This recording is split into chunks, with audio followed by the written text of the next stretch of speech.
I noticed a lot of things reading through Acts 15. The first one being that the people in Jerusalem were undecided on the issue of circumcision. They could not come to an agreement on whether or not people should or should not be circumcised as far as Christianity goes and everything. Paul and some other men were chosen to address the situation, since the Jews could not and the Christians could not come to an agreement on this issue. I noticed that, they talked about the fact that we are saved by grace and not by good works. I noticed also that everyone was surprised at what God had done through Paul and Barnabas when Paul told them how God had been using them. I noticed that Paul quoted scripture to the audience. Also that Paul did not want to make it difficult for the Gentiles to come to God. The Jews sent some men with Paul and Barnabas to Antioch when they went there to visit with them in the church there. Also, they took a letter with them for the people in Antioch to read. And when the people that this letter was written to received that letter and they read it, they were glad. And also that Paul and Barnabas got in a disagreement over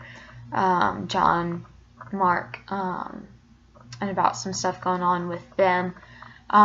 Some interpretations,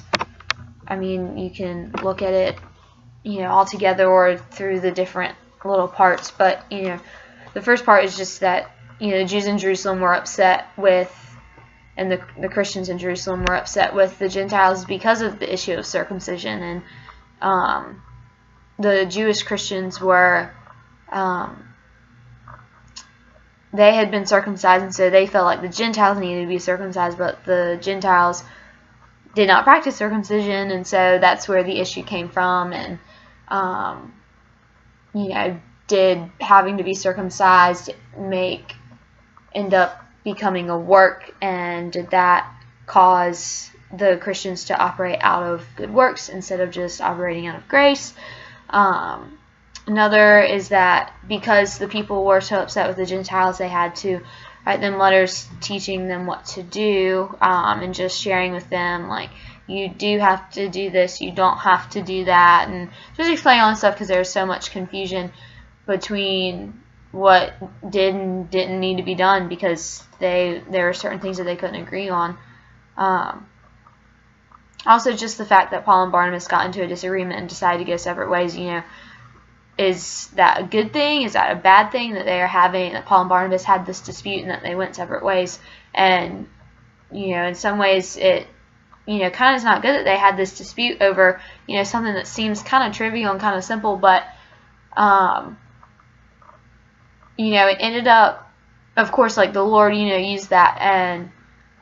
it ended up being able to advance the gospel and share it to even more places. So, even though it may not have been best that they got into that argument and decided to get separate ways for a little bit, but, is the Lord used it, and to,